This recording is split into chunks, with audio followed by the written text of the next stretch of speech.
Cướp cung bè lạc quay mà lẽ ngôi còn dục dạng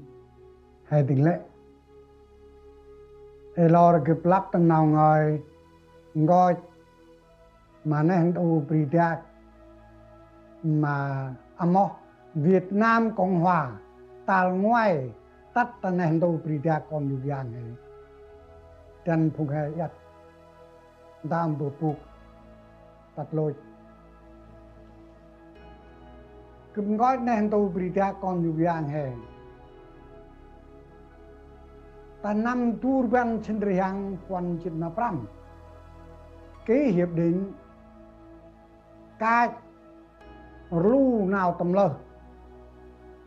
ta Geneva năm turban cenderung quan chit na pram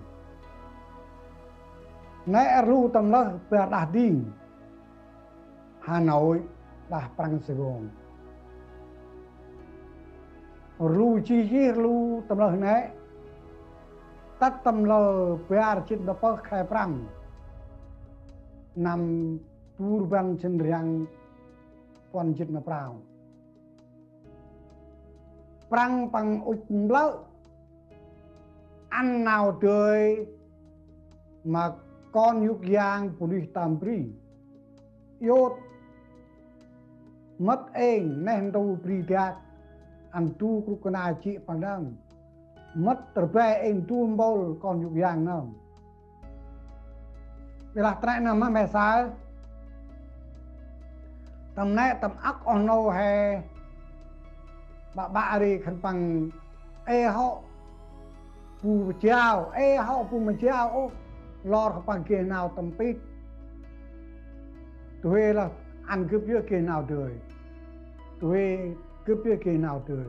nốc này lẽ phùng hay tập bồn thuốc hay cái này là tu ngô rồi tầm trạc lạc cái đi mà ngô đặc nông ngô đặc nông nằm tu văn xin liang pram chit brao này đàm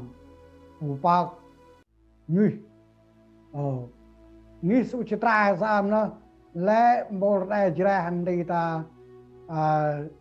nghi sự bút đặc song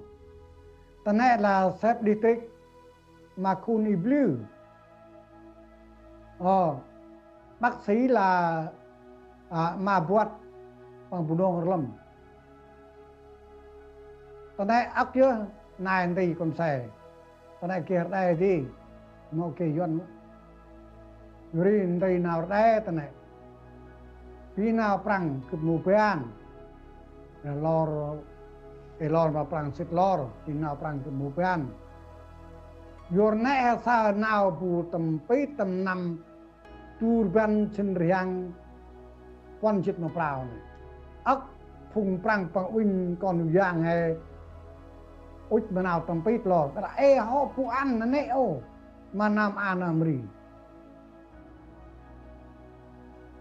các bạn kia nào mình cần nè bằng kít chưa tầm con dục giang hay tầm năm nè mỏ kia tập chru chit chút nào tay nào chru đây á tụt ta chru có chru pham tới đây lẽ đây lại chỉ đây là con bro này tên đại tướng mỏ kia tập solution chru chit mỏ kia ri pusa tập pakai này mắm bự pakai này prang lo cháo ăn mà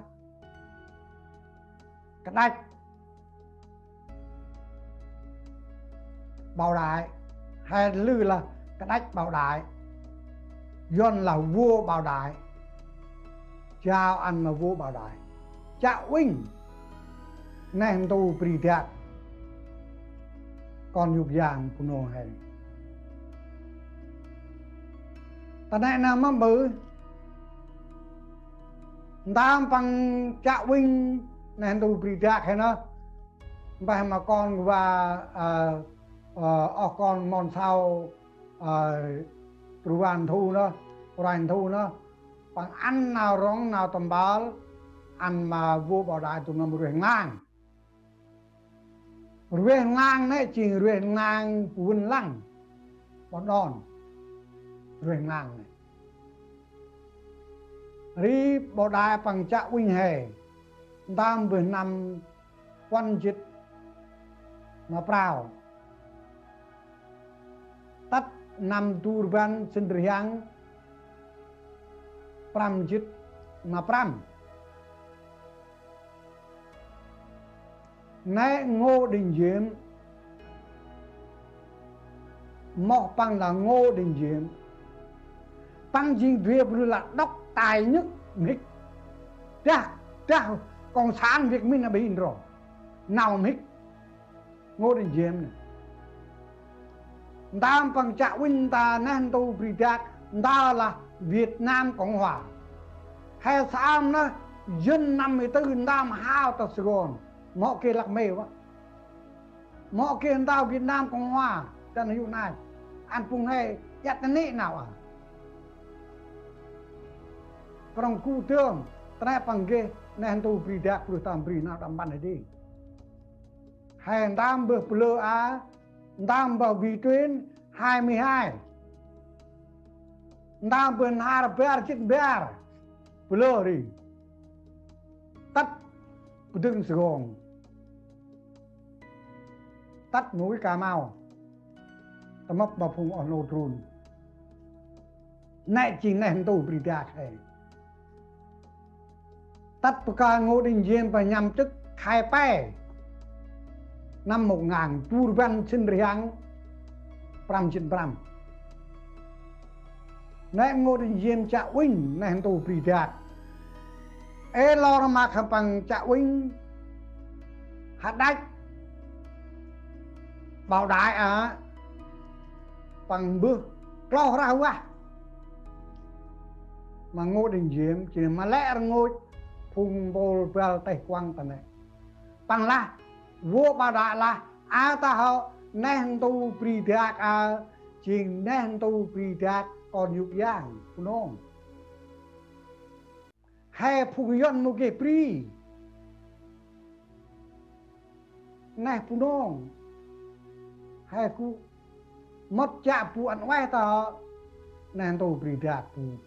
là không phải trả lời ô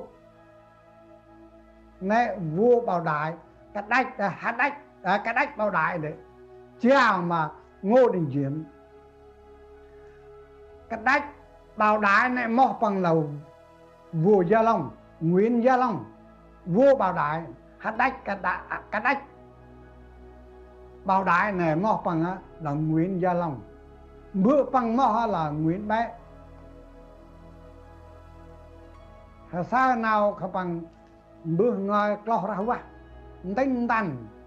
nên tôi bị đạt hệ ăn bằng Ngô Đình Diệm chạ huynh nên hà cơ buộc về cái lá chi được hà cơ tầm bang bùa tuôn bùa đạt nam nên tôi bị đạt hàn riêng tumbor ngang rup rwe tempal mandrong quang con yu yang tu rwe nào rong quay mô ngai mô ngai cho ấp đi nào bự quay nào tổng lập tổng gộp mà nam anam ri mô cho mô chốt mô lôi bù này là bùa ngang cái bò rang chứ mà on no hè pim bùa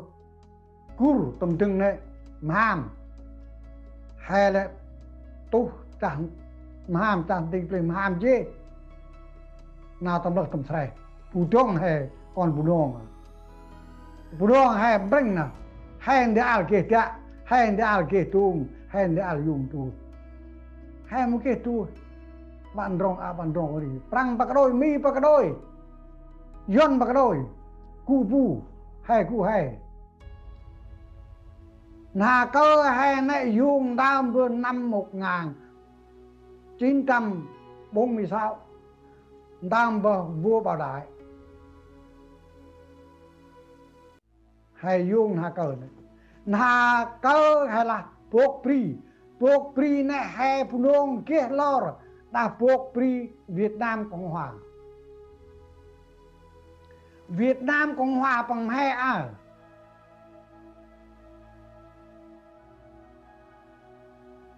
bao ra wa Việt Nam Cộng Hòa bằng mai a từ năm 1000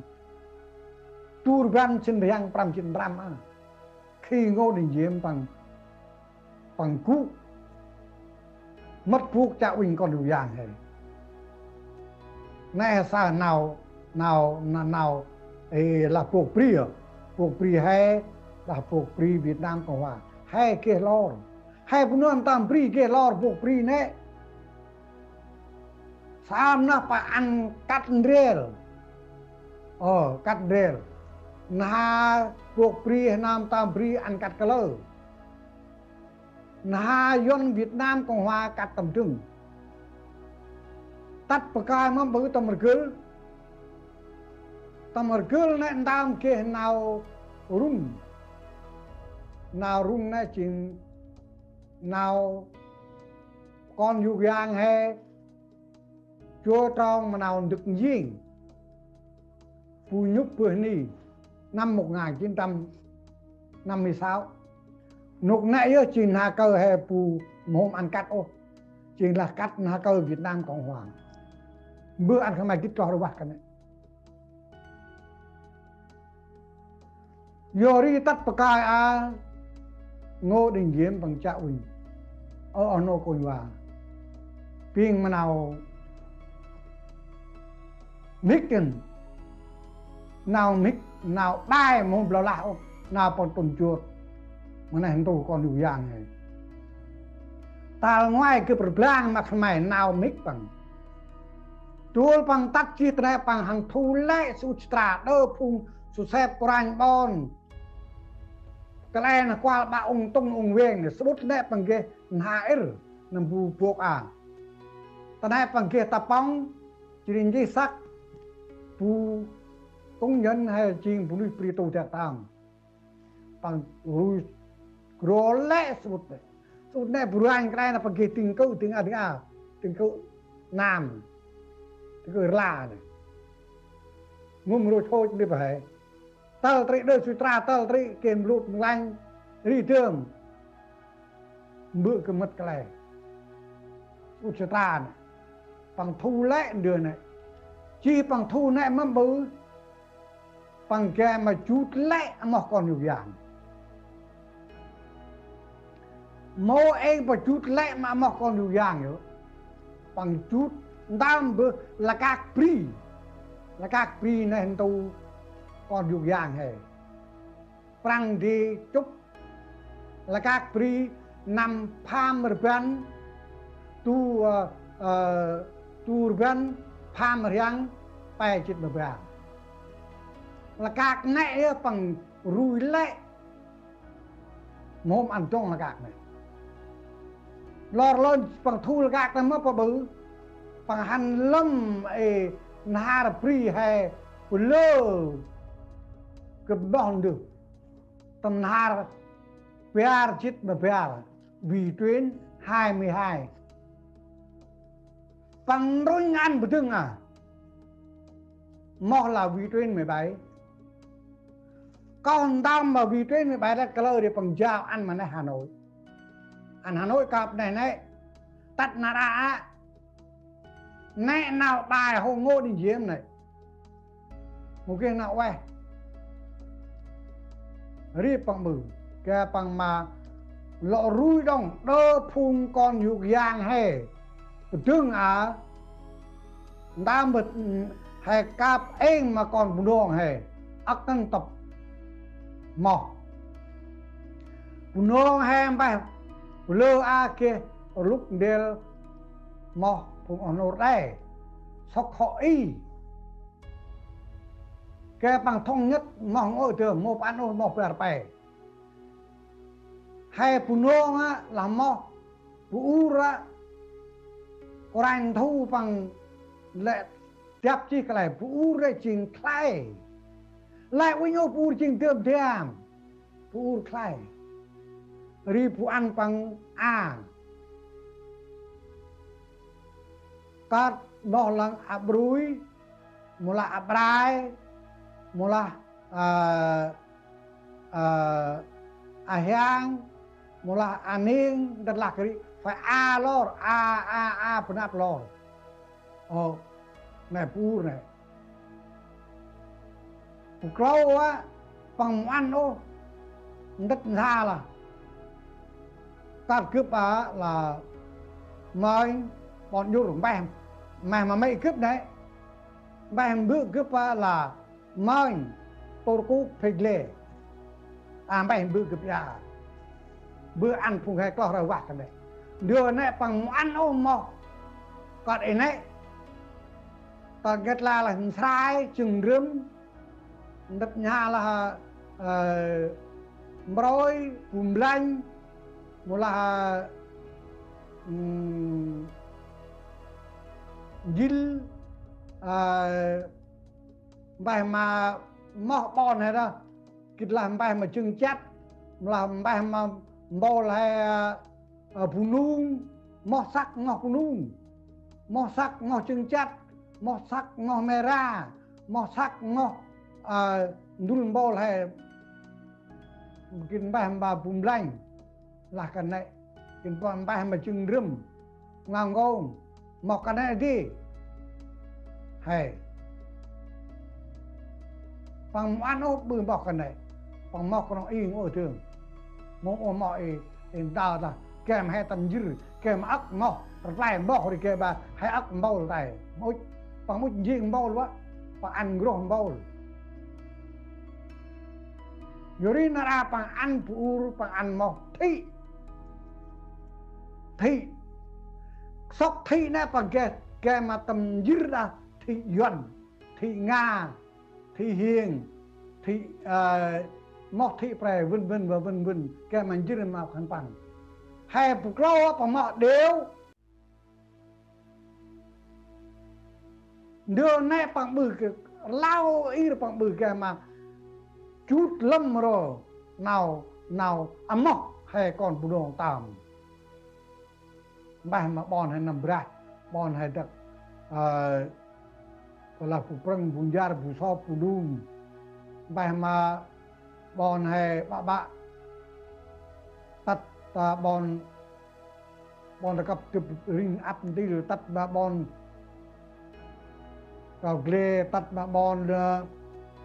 lâm pa up đi pri hay đam bờ pri me hay ta pri tuôn hay qua pri biat pri me hay này ăn câu vặt này họ cướp quen bring này tôi bị đạc hè ôi nó cùng vàng là hay chơi nào cũng bư mic mẹ mỗi ri nào cũng bư cái mà chút lẹ ngồi bảo hè đóng hoa lẹ ngồi ăn mọc hè lao mà lại đóng mâm bự tắt năm 1959 Turban Sindriang pram chết mà sinh mà bư ngồi đi chiêm bư mà còn đồ hay cái bài kít đóng nằm đấy bọn phê pri dục chú bọn qua mình khoe lên tận này mình bự coi cái bừng khoe lại và hắn tóc bom bọn phê pri bọn dục chú bọn bao bọn lô bọn rồi tất bọn tru bọn lành nào bài bằng đọc ta này nục lại một cái việc mình nãy yêu bằng bự cái mà bự rai cái mà hay mà khất mà nào rơi ta bọn dục chú dục này tầm thuê pu rê tu lùng con mẹ bằng khất kia bọn tập bọn nuôi ở khất ta tạm clear đi con bà kít vừa chung tạm clear đi lại ca lần phụ tòng vậy bởi cái chút đi khách này mẹ bà là đu được không mẹ bà là ám khách hay san đưa này một ngọt ngồi đi riêng mừng mà lao mà lại đông bằng bư mà còn nhiều dạng này chỉ bằng tóc bom đấy tắt vào cái mà bư bằng doa linh ca han quan lẽ còn nhiều dạng này cú tâm áp chừng đạc rồi vô tô đạc phải hàng làm dục làm dạng tầm bí bài này đúng bí nút bí đúng chinh găng chinh ra hay phụ nông tên tóc cụ tại chuyện bon cái xa ca tí quay mạc đập bàn bông ba hay kia tầm bìm bông ba cái ca tầm giác đúng đúng vóc ngôn chung gì áp tí hay kia xem oi trôi lưng vô kia tụi đi được ba rộng nhất thay phụ đồ hả là hai nam một lào trọng hai nam một lào trọng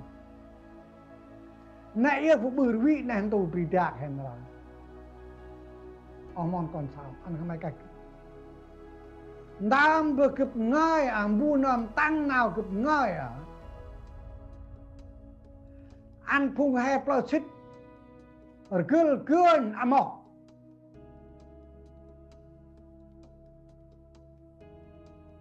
vụ ăn mọc lor penap mọc sắc chỉ để mọc bầu cả kít hả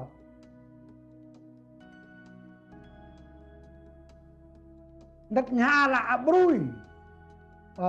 abruy này là bon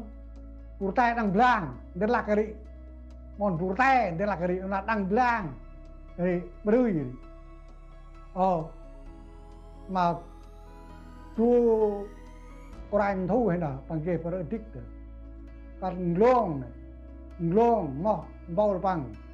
pur tay đất là cái gì chỉ bao lâu là bữa phủ tay đó bữa đã luôn thu thì nhục này chứ rồi nó ra sao này anh tôi bị đạc hay unite cái mà hay còn dạng hay để ao cái hay để ao cái tuôn hay để ao dùng tuôn nó ra win phụ plane hay nó ra rồi mắm bự phụ kia nào chơi này cầm gọi mà không ai phụ qua lẽ rồi còn dùng dạng hay chết rồi cún tầm tuôn tóc pram prabon rugum tundok pram prabon rugum tundok jadi pabu jan bayar tak hai jan bayar tak hai jan bayar trong nãy trong còn nhual phao ăn hay tỏi các bạn sao các bạn uinh nào cũng gọi priya jan bayar yo tam la nong tỏi mắm bự và bạc phao bằng ta là nhân dân tự vệ hai nam ngang anh hai nam tự vệ còn làm hai nam ngang anh hai nam tao tập năm bự sai yêu pha đi việc mình để phần lư bon hay kia pha phần lại đâu màu kia tao grót và hành nạp tao bằng thu lấy thì mà thu thuê lư tao đi bằng đã khai lấy đó pha rồi bố đang kia pha khai lấy bằng tay khét bằng khai mà họ bữa lại tao lại ngồi phao cũng tao mình tôi yêu được bì đi nẹn đưa ngô đình diêm tầm đơn mà hay đã hay chấm ăn phao với mình được đấy tròn bằng đã hay chấm ăn phao với mình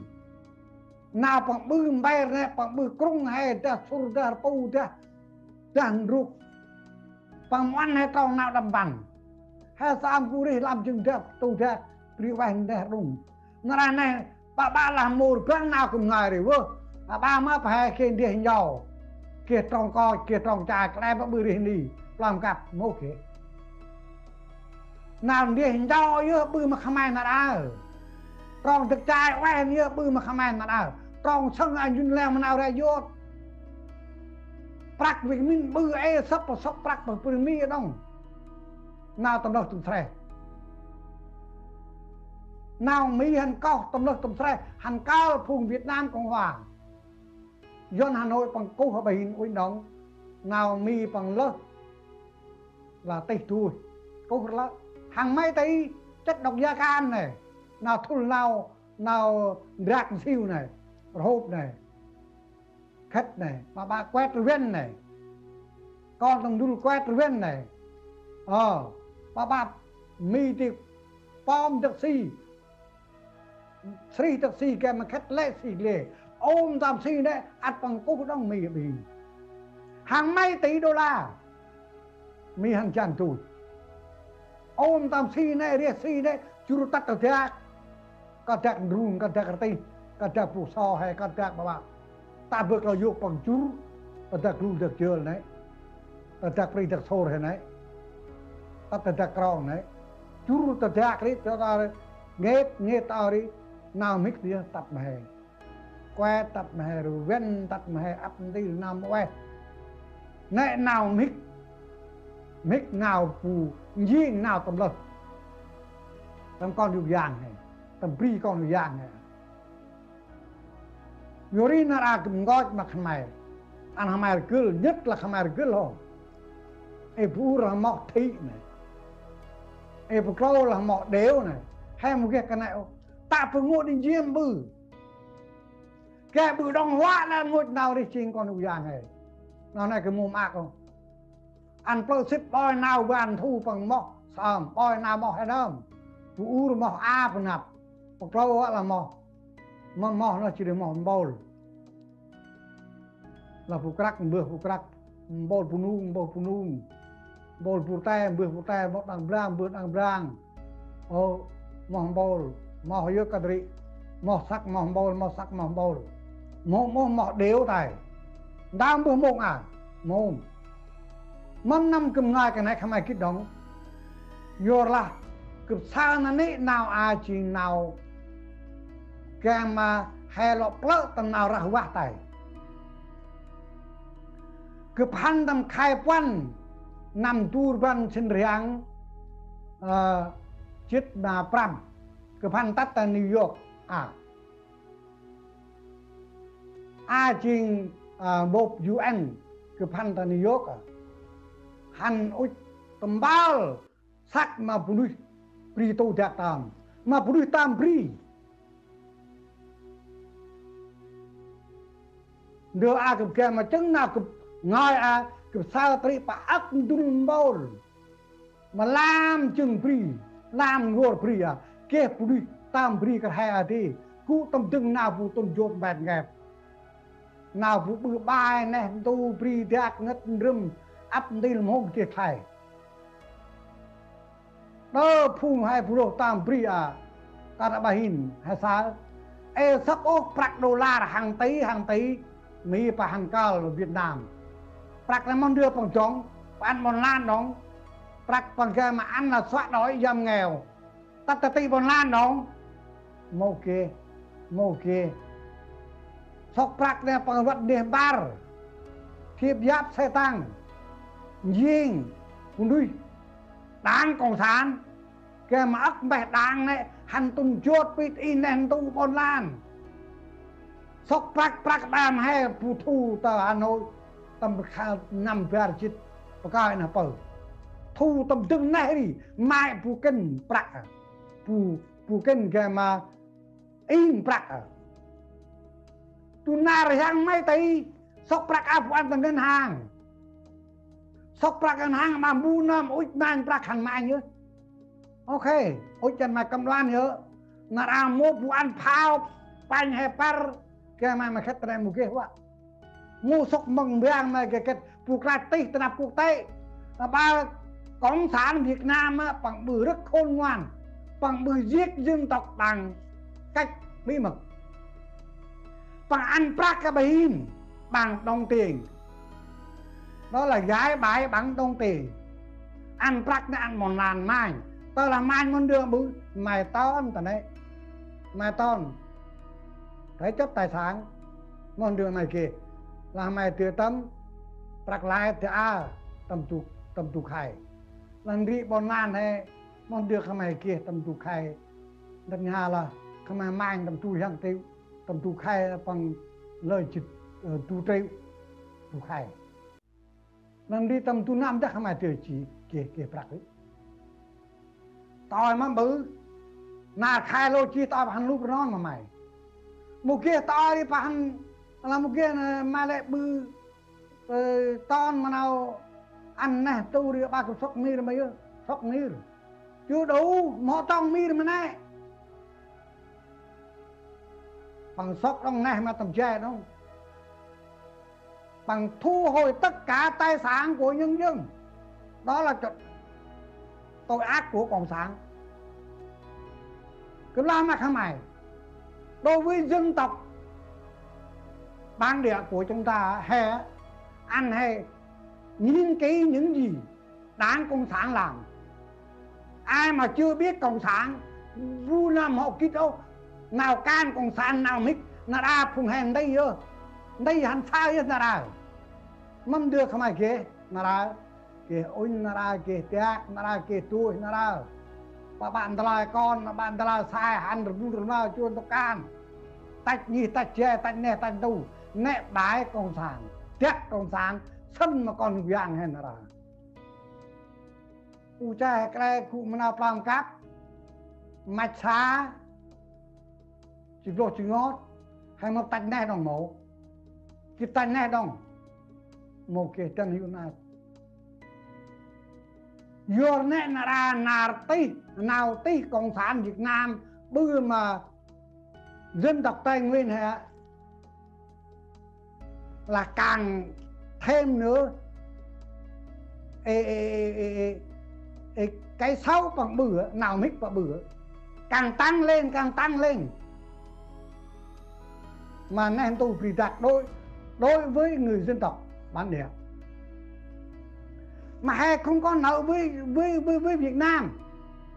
không có nợ với Trung Quốc, không có nợ với bất cứ nước nào, hay chỉ có là người dân bản địa mình sinh sống tại chỗ mà thôi. Hay chỉ lo chỉ ngót coi cái là phun hay xa kia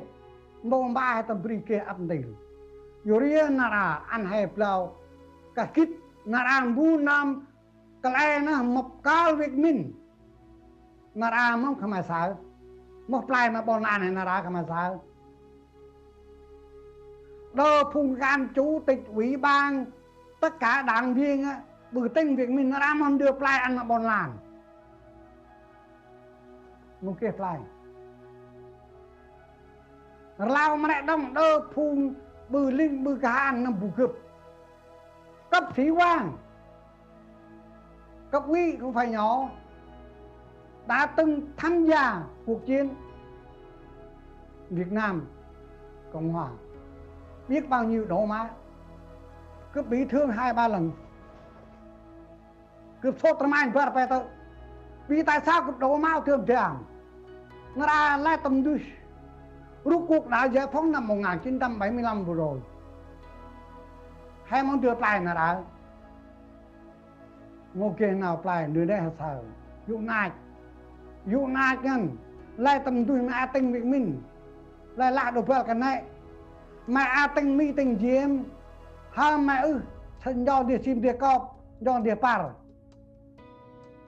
mai tây lại lạ cái này ô biar đã tin bu nam tình việc mình hay tập lo mà bù lại cái này là không phải bao giờ nghiền brain không phải thằng brain nữa này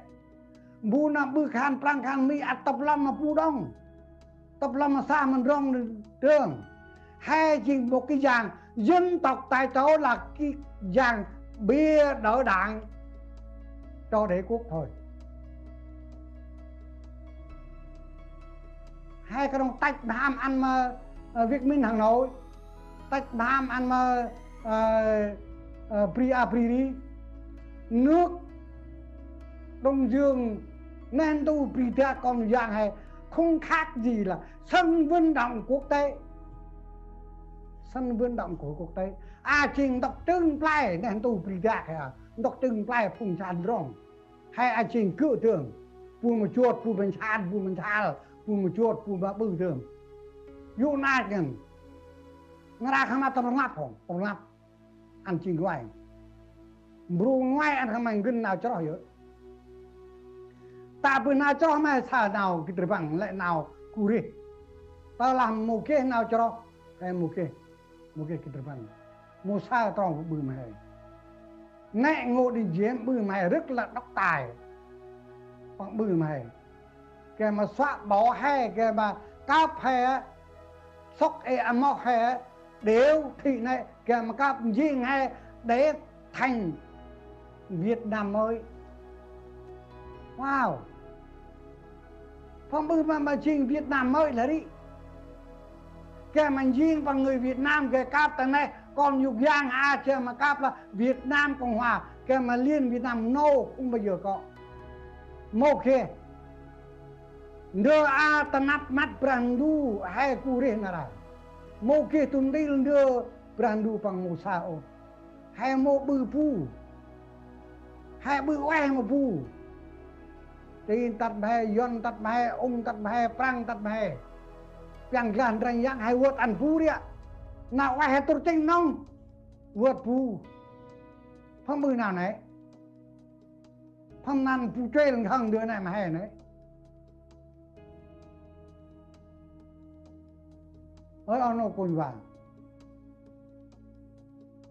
nà ra lên tu bì đạc hay rai bà tầm bì nè tầm bì tu áp đi cướp ngót bì tì bàn mà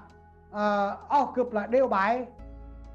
bằng một cướp một sao bằng ta này kể pram cũng được cụ hẳn đeo bằng nào chỉ nuôi phụ bư mà được bảo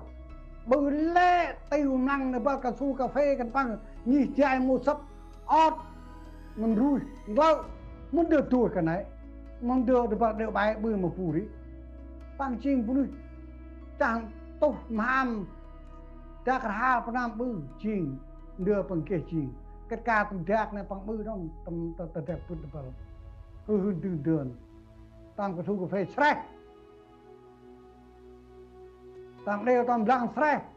đỡ bọn hai bài đừng này tập biết đẹp bên tù nó ra không ai bữa xong mà bữa đều bài bằng bữa leo tam bữa hắn tắt Hà Nội hắn phong mà trung ương là ai Hà Nội tụt nè tệ bỏ Hà Nội bằng ra đâu mà được vào một kia Hà Nội vượt trường mấy ngày ở nhà trọ thôi một vụ kia vụ làm mà bằng mà bữa đơn giản tâm đường mà hắn tự tính đấy anh tính đất nông sẽ giải quyết cho đến hiện tại việc giải quyết cho đều bái không tôi chưa kể người khác hơn nên ông huyện con ô á còn đành tranh giành đất đai với lâm trường tỉnh Đắk Lắk vẫn là sự tranh chấp về đất đai tay cu con tung đều như vậy hết đó là ai chưa biết cộng sản ấy. Nhưng mà cái bãi cộng sản này á thì tập bon này phùng hè một cái độc phong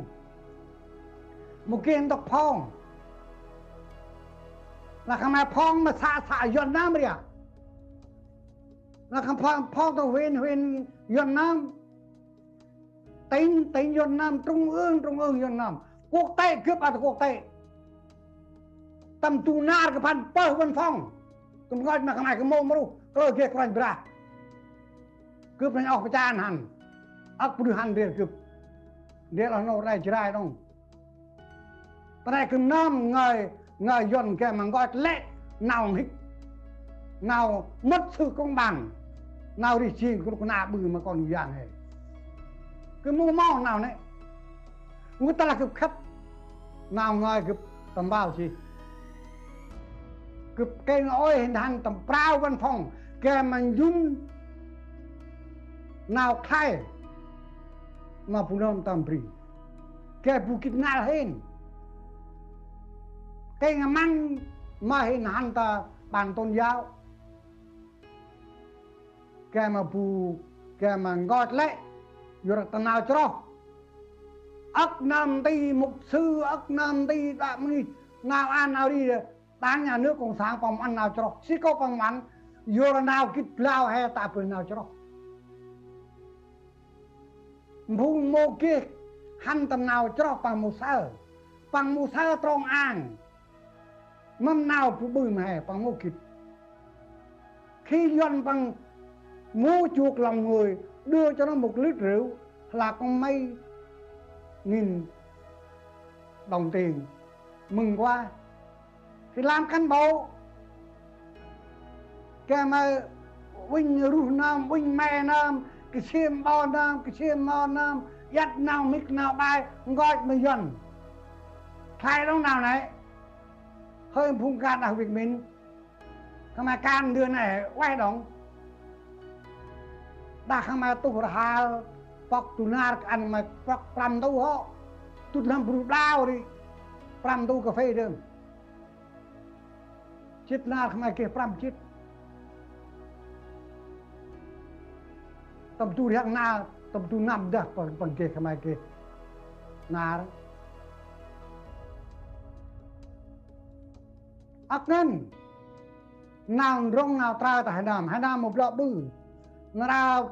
mâm tin yon bự mà hay địa ship gần mà hay địa cọp nó đang địa ship địa cọp kia địa Honda kia mong được địa rong quang ôi kia đi bằng sốc đưa em có tiền bây giờ trả góp không đủ rút cuộc người ta thu lại cái số tiền mất như không thôi ai trả lại cho mình đó là cái bãi cộng sản đấy. Đó là cái sự độc ác của Ngô Đình Diệm không phải là Ngô Đình Diệm tốt đâu bằng cách năm 1963 vì sự lắc đổ Việt Nam bằng cách Ngô Đình Diệm mọc mol mà nè tao nói thực ra piang Việt Nam đương tầm khách cái này này vừa mọc mol chồng nghe bằng bự thô bác ấy rồi mà này hàng tôi bị đạc hay nó ra ở nô cô hòa tôi không bay hắn mà nào tầng ngắp hai hôm ai thu tròn nào phải berang du pak tròn mà hay nào là các bạn bữa sam là hôm mai bữa sam mà hôm mà hắn phong dân này mà Hà Nội ô hôm phong mà quốc tế cộng sản quốc tế tầm primi bà hình giữa Cộng hòa với dân chủ là hali Brahmic cái đi là bukan apa dân chủ là Brahmic tổng thống Donald Trump bằng cáp là Brahmic đó phung hai tính là Cộng hòa hai gì Khrushchev ngăn đặt rành ra hai một tính nào mic không rồi hai Curie tàu Việt Nam Cộng hòa chợ Bình mà cái người tút ta tắt ra đi hai tính là dân chủ đó là tính hoàn toàn Modi ngọc hai tính không tập từ nào mic không từ nào cho hai cái này đó riêng là chân mà phung hè ăn được gớt không mà bon lan hay ăn pla tầm ngắp tầm gộp lệ nghỉ pra tầm gói đơn nam ti coi nam ti thằng mà tầm ngắp ăn chi ngoài tầm nào tầm ngắp udong benar kaho đây jirai tầm pram dulu bao là ăn thằng mà chi ngoài tu ai bersam dan berandu đỡ bự là ngồi đỡ là cái gót berandu đi bon lan mà ba một cái nào cho bằng mộ giặt berandu khai ngân một cái thông tin đưa berandu bằng một đỡ bự hay khách tiệm đệm đỡ berandu đỡ bự mâm đỡ đơn cũng là đỡ bự bon lan Brahmic dah berandu pang muda dah berandu pang tuak ber menake nào tầm bergel pakai ke quốc tế merandui ndam bơ cầm coi được mà không có kích động ndam bơ vua Bảo Đại Nguyễn Gia Long đã tuyên bố đất nước này là đất nước của người Đông Dương, dân tộc thiểu số. Đông Dương là thuộc về là hay là Buri, con dục yang Buri tam Buri, hai dân một cái Buri hả? Nara đo nào tầm kỹ này kỹ đâu tầm tách ra, đông tầm Buri kỹ đông đưa này mồ, cái lúc này kỹ đông, mua mà kỹ ăn mà bằng này. Mà Ngô Đình Diệm bằng tư nước nào nó sang nước Tây Nguyên có giấy mời giấy đề nghị của người bằng địa nó lên nước Tây Nguyên không? Không. Hà Nội bây giờ là khai thác đưa Trung Quốc khai thác bauxit. Hai tỉnh Đắk Nông tại trại Nhân Cờ và tỉnh Lâm Đồng tại trại Tân Rai. Yeah. Cái chuyện vô lý, người dân tộc bản địa không có nợ với Trung Quốc, không có nợ với Hà Nội, thì có là Hà Nội là mắc nợ với Trung Quốc. lừa bom đạn vũ khí tối tân của Trung Quốc để đánh Việt Nam Cộng Hòa, mà rốt cuộc là giải phóng cũng không được, mà đến ký kết hiệp định Geneva ngày 27 tháng Giêng năm 1973 nè nào tầm đường vượt áp tin của nó nào tầm đường pre tầm tương người ấy không aiคิดtrong tại sao mà bị giải phóng tại nước Việt Nam, không aiคิดđiều đấy. Chứ có là Việt Nam cùng hòa bằng kia phao kia toan kia bom kia cái nông kia điện bar, tại sao mà thua đảng cộng sản, không mà sao trong điều này cứ gói mà không ai ra hoa khi bữa nay là Nguyễn Khánh qua con phía răng ta plai cũ cái lúc bữa nay đang cụ cũ ta một đôi kia đi ta này cái pram mà bên cả hàn pram mà riêng cả hàn dùng ta bọn bùa này ta này được Việt Nam Cộng Hòa lộ yốt địa par hàng dùng ta plai cũ phụ cái một lúc nào tầm lớp ta chặt nông ta quang đức nữa mà ba mắm bự cái đàm hay nhà một plan rằng benar begitu rằng baka begitu jang begitu mà cái mâm nào mà ngó chứ nè phường này bằng ngó chứ nào phường này cướp mặt trận tự trị Tây Nguyên bị áp bức hên mỗi chỗ phùng bứt đi pri cái mà chạo win này tôi pri ra cái hên nam chạo win hên nam mà từ vai hên nam nít hên nam trai hên nam một tông một chiếc hên nam riêng hên nam hên mỗi pri tal ver chạo win tí phường này ngồi với cái này mà bự bằng là ba mà chết bắt nên dùng ta bọn đua lọc lại ta khét một lúc kia ta làm bu lọc lại ta cái tao năm 1968 bu một lâu tầng này là Nguyễn Cao Kỳ á bằng plơ cái mà qua vườn đi park tại địa par cái mà kia địa par churu cái tao mất ở vườn đi này khăn bằng hành mũi ta tại địa par ta đã kén ta bỏ chừng rơm am cái nào hành mũi ta này là ngôi khăn bằng kia pram mà hàng bùi cái người xếp tri kia ta mất ở Việt Minh chính là tuhe krul jadi cái mà ăn phùng kru hành lo đi một để trụ tung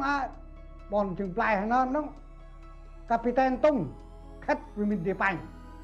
vô ra mũi phi trường cái mà bác tại địa bàn ăn Nguyễn Cao Kỳ dù vô nãy nào hay khách chẳng định tìm hàng hay khách lo lúc này mà bự tắt chi lô chi tắt một cái đó lọ nào vừa ni plạ tận tộc địa bàn khắp bằng tại địa bàn khắp bằng lại mười này ta tre vừa ni lại nào mày gọi hình cái địa chi ba đi mày qua thích kêu gọi tất cả quân phun rô để về hợp tác với chính phủ Việt Nam Cộng Hòa. Việt Nam Cộng Hòa đã hứa cái quy chế riêng biệt ăn mà không ai còn nhiều dạng là xếp nên tôi bị đạt mày hình to mà không ai sắc luật 003 và 004 trên 568 là ngôi quân Fluro sẽ là ngôi Abgor nè kia cả hàn Fluro đi nhớ cũng rèn là Việt Nam Cộng Hòa ta này mà bự nộp đấy chào mà Pulnur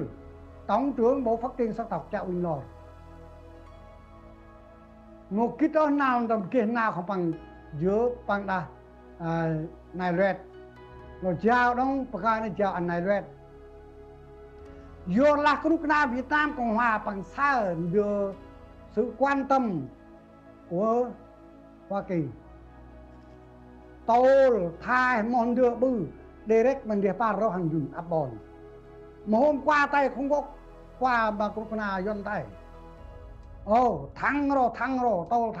thay là bạn món đưa hàng cao mà phùng tây nạn cộng sản tầm áp bòn cứพัน đam bơ bọn chắc nông chắc rung à chắc nông tắt lại câu gì sao sẽ từng đưa phùng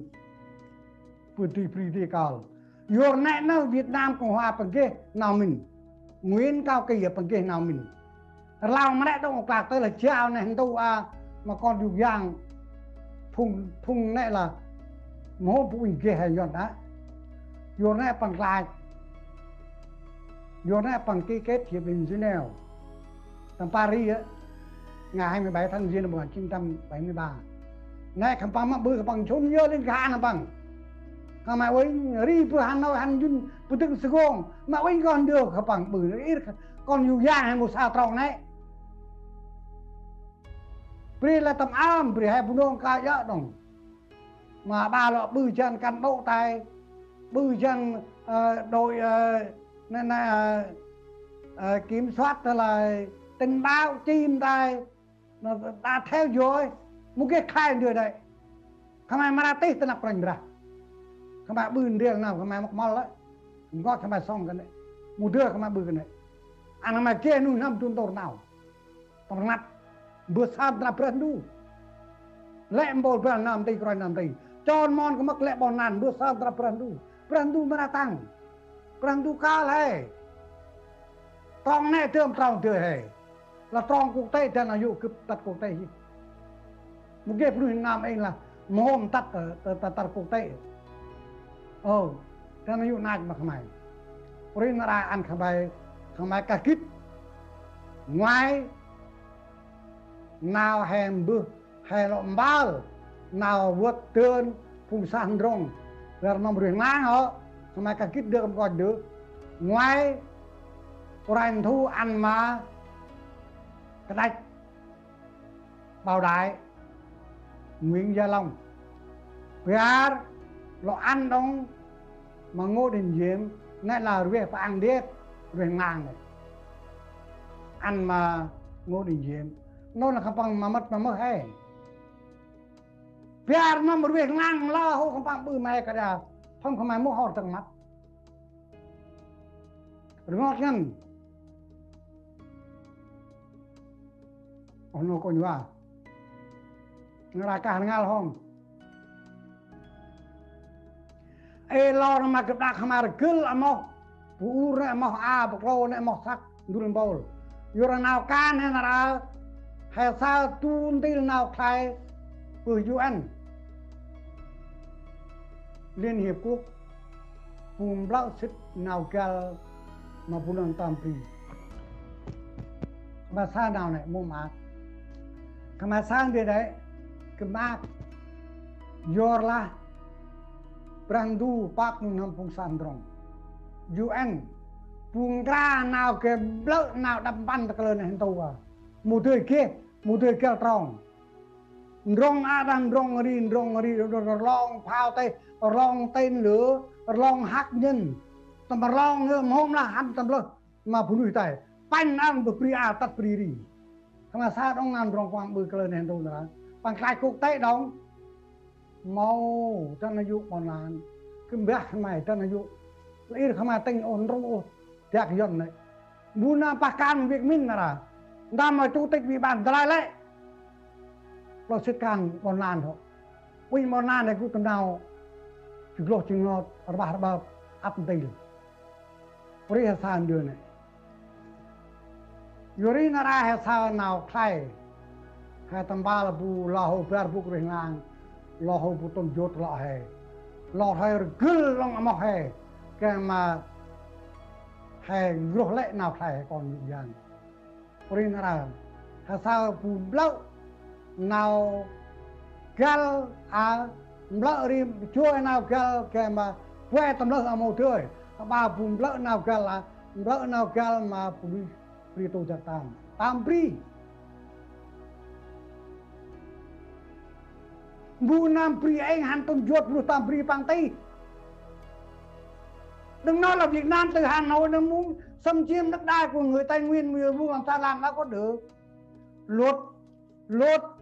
xin lỗi tôi biết đây là luật chính thức tôi nghe tôi thấy tôi đọc tôi đã học luật luật là người bản địa và hin UN Budapest nào khai kéo mà Punan Tampri hay tuyên đức dịch hay nam hay tuyên bư nam pion dia lapang sit la papa tang ku su cà phê đi yốt là tam ku su cà phê bằng na he Việt Nam na he đất người Tây Nguyên đã có mất nó có cao su cà phê hàng bay màu thì nó đem về Hà Nội nó chở bằng cái phương tiện nào đâu nó chở đi rất là dễ dàng thôi. Luật người bản địa sau này không phải là Việt Nam Cộng Hòa hay là nước nào để mà lãnh đạo trong đất nước của người bản địa không. Người bản địa sẽ trở về trong bàn tay của người bản địa. Hà Nam chào quý Hà Nam là luật của UN rõ ràng một cái kemro riêng là ăn không ai kia nào bữa sáng mắc được một tí cái đây là không ai mua bữa sáng tao ngáp hồn rồi nào gương càng tây mà phụ đồ rồi tam pin là hay là cái gì rồi đưa cái mông gọi mà không ai cái gì cái hàng nào tao ngáp hồn đưa cái nông brandu chơi bữa một tí cái nga cái đó cái nào chơi ta nói dụ nào chơi brandu dụ hay ta đọc tròn bằng hành đâu phùng rong quang cái này đâu bằng một chuyện bữa mà phụ nam tam pri quá phụ nam tam pri chỉ nào khai nào kéo mà hay rồi nên tôi bị đạn là rô và bà Hà Nội Nguyễn Xuân Phúc và hình bằng bư chủ tịch bư là Hồ Tây Đông Nguyễn Xuân Phúc đi đó làm thủ tướng chính phủ nữa không nó càng làm cái chức cao nữa mà vừa rồi Nguyễn Xuân Phúc đã gặp ông tổng thống Donald Trump rồi nhưng mà cái lời nói là rất là ngọt ngào nhưng mà trong lòng thì Mỹ thì chưa tin được Cộng sản Hà Nội với Trung Quốc là một thôi phong bù là tin dân là phải tích tin lúc ta phải tin bằng này riêng ra bằng sóc bầu dân tộc Tây dân tộc Mường dân tộc Mèo dân tộc Màn hành riêng nào tầm đâu bằng tác động những rừng vô phá về vụ ra mô tô tầm Hà Nội cái này không ai với trong phim là Hà Nội ai không nghe lời nó giết đó là độc đáng nhất của Đảng Cộng sản. Yurinara này tôi bị đặt lấy người dân tộc giải phóng người dân tộc. Yurinara tắt năm 1975 Nguyễn Cao Kỳ cả nguyên trong gia đình nó bằng doát tù phục địa Parapanam xuống tại Philippines và tù đặc xa bằng Hanoi trước khi mà giải phóng nằm ngày 30 tháng 4 mà Nguyễn Cao Kỳ được đi trước bằng tay tròn tay ngoe bằng này đưa này phụ là tốt hơn nhường lại đất cho miền Bắc còn hơn giao đất cho người Tây Nguyên thì không ai quên điều đấy mạc đó không ai sang điều đấy nên nào phụ bal mà nên tôi bị đạt hay là tùy hoàn toàn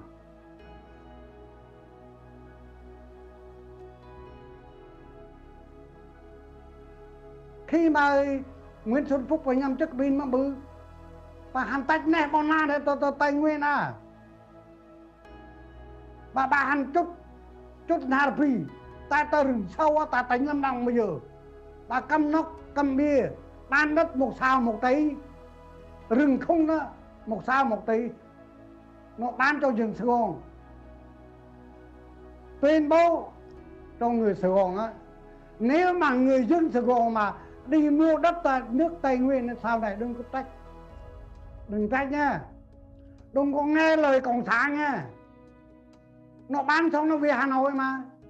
Hà Nội đâu có dám ở đây nó biết trước rồi nhưng Hà Nội bây giờ nó biết hết rồi nó biết trước mình rồi nó bán đất mình nó phải về Hà Nội nó không ở tại đất Tây Nguyên nó biết là người bản địa sẽ trở lại quyền sở hữu đất đai của mình. Ngay cầm đánh mà không ai cái này anh em vừa xong nào cầm ngọt pri tụi này cầm lão em mà không ai cầm cung bạc